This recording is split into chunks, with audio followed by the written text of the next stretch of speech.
Yes, good morning to all. We were started chemical thermodynamics.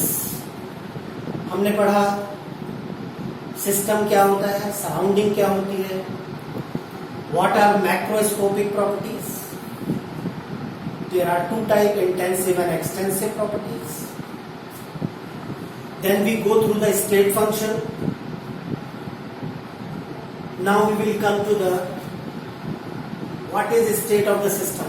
State of the system क्या है? System state पे कब रहता है?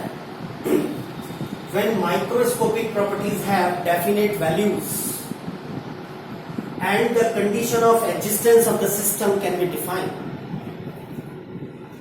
किसी भी सिस्टम को समझने के लिए, उसकी प्रॉपर्टीज को समझने के लिए माइक्रोस्कोपिक प्रॉपर्टीज की डेफिनेट वैल्यूज हो हमारे पास और उस सिस्टम की हर प्रॉपर्टी को हम समझा पा रहे हो, उस तरह के सिस्टम को हम कहेंगे कि वो system state of the system है. One another definition we have path function. System depends on the path followed. जिस भी पाथ के थ्रू सिस्टम जाता है उसको हम कहते हैं पाथ फंक्शन. वर्क और हीट किसी सिस्टम पर जब अप्लाई होंगे तो वो पाथ डिपेंडेंट होंगे. What is the difference between path function and state function? State function are depending on initial and final state only, while path function will depend on the path followed. So work and heat are the example of path functions. There are some thermodynamic processes. Important process है, बड़े usual से और common process है. तो share और like तो करो पहले, तभी तो प्रोसेस आगे बनेंगे. शेयर लाइक करना नहीं बोले. What are isothermal systems? Iso मतलब सेम, थर्मल मीन्स टेम्परेचर. जब टेम्परेचर कांस्टेंट रहेगा उस तरह के सिस्टम को, उस सिस्टम को जिसमें टेम्परेचर कांस्टेंट है कहेंगे आइसोथर्मल सिस्टम. उस समय कौन सा लॉ ऑब्जर्व हो रहा होता है सिस्टम में? Pressure is inversely proportional to volume. Mind it, हम एक ही सिस्टम की स्टडी कर रहे हैं by taking different constant values of macroscopic properties. When the P is inversely proportional to volume, कहेंगे Boyle's law. जैसे एक बलून ले लें, फूला हुआ बलून जिसमें थोड़ी सी एयर हो, कोई सी भी एयर हो, जब हम उसको हाथ से प्रेस करेंगे, प्रेशर अप्लाई करेंगे, तो अगर प्रेशर इंक्रीज करेंगे तो वॉल्यूम डिक्रीज हो जाएगा. On increasing pressure the volume will decrease. यानी कि वो बलून उस समय बॉयल्स लॉ को फॉलो कर रहा है. One another process is isobaric process. किसी सिस्टम के लिए जब प्रेशर कांस्टेंट हो तो बोलते हैं आइसोबारिक प्रोसेस. यानी कि volume is directly proportional to temperature observe हो रहा होगा. उस समय जब प्रेशर कांस्टेंट हो तो volume of the system will be directly proportional to temperature. That mean अगर टेम्परेचर बढ़ाएंगे तो वॉल्यूम भी बढ़ेगा किसी गैस का. इस लॉ को हम चार्ल्स लॉ कहते हैं. In isochoric system volume will be constant and pressure will be directly proportional to temperature. Temperature बढ़ाएंगे तो प्रेशर बढ़ेगा, घटाएंगे तो घटेगा. इस लॉ को हम बोल देते हैं गैल्यूसेक्स law. What are adiabatic processes? When change in heat is zero, exchange of heat ना हो रहा हो, केवल यूनिडायरेक्शनल हो रहा हो. When the delta Q is equal to 0, means to say जैसे साइकिल का टायर है जब बर्स्ट होता है वो एडियाबैटिक कंडीशन की प्रोसेस है. वहां एक्सचेंज नहीं होता, ओनली यूनिडायरेक्शनल हीट जाती है. One another term we have cyclic process क्या है? When the system reaches to its original position, यहां से सिस्टम स्टार्ट हुआ और इधर उधर घूमते घामते once again reaches to the same position. That kind of process will called cyclic process.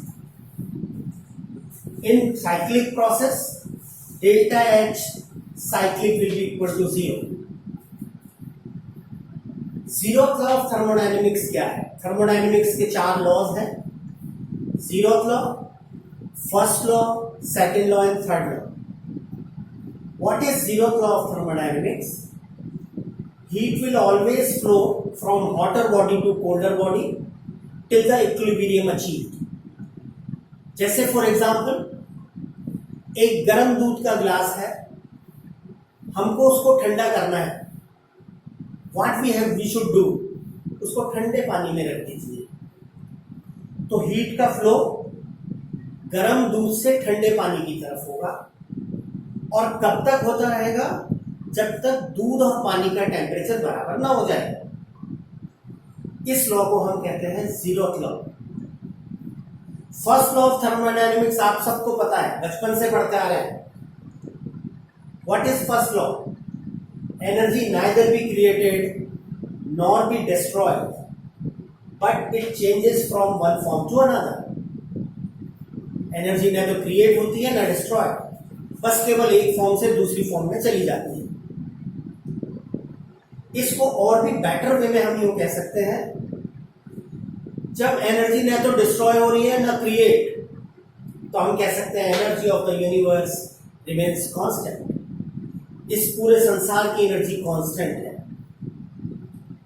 केवल फॉर्म्स बदल रही है. For the first law of thermodynamics we will derive a small equation. मान लेते हैं किसी सिस्टम की इनिशियल इंटरनल एनर्जी U1 है, दिस इज U1.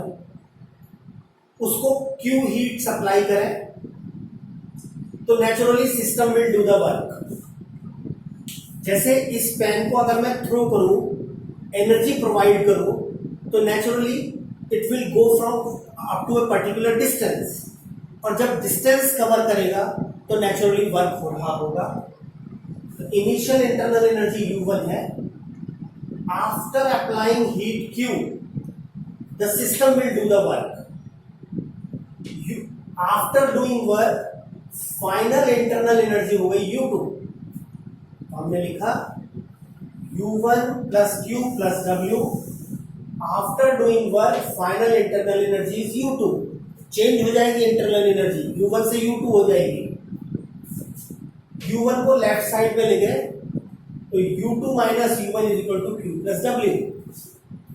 तो U2 माइनस U1 को लिखा जाएगा change in internal energy delta U, which will be equal to Q plus W. इस इक्वेशन की हेल्प से हम न्यूमेरिकल्स कर सकते हैं after applying sign conventions. Sign convention apply करेंगे.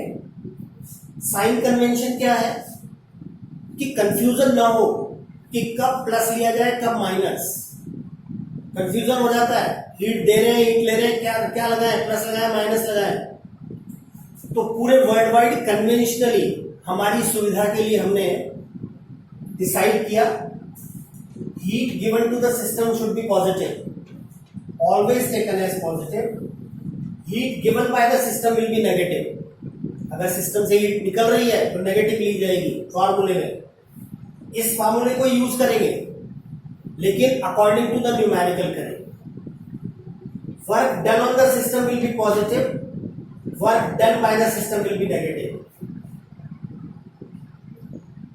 अगर फर्स्ट लॉ की इक्वेशन बनानी है तो इन कन्वेंशन की हेल्प से हम इस पर अप्लाई करेंगे कन्वेंशंस को.